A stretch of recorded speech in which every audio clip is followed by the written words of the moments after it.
So I had this package come in the mail a few days ago. I've done a few like unenvelopings, unboxings. This is an actual box. I feel like most of the stuff I buy from Depop comes in packages or like envelopes. This is an actual box, so I can do a legit unboxing. I don't think I have scissors, so I'm gonna have to make this work. I'm gonna have to rip it open. Let's see what's inside. I think this is a hat that I got. Yeah. Yeah, they packaged it super nicely. Like, this is exactly how you should be selling stuff on your Depop.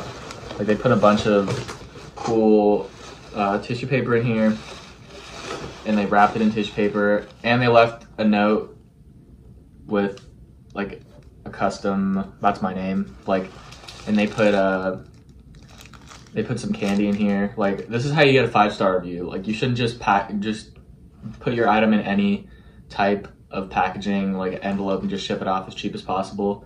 You gotta find like something that stands out, stuff that looks cool like this, like candy and a custom note from a person, and on top of like having a cool item in general. Like, this is how you get 5 stars. This is how you keep customers returning, by standing out, being different, putting in the extra work, because this takes time and this takes money. Like, so you have to be willing to make those sacrifices if you really want to be a full-time Depop seller or just get good reviews on Depop in general. So this is a super cool hat that I'm gonna be wearing, probably for like a music festival or something, or if it's just a nice out and I want to skate, because it's got a classic Odd Future logo on it. So yeah, thought I would cop.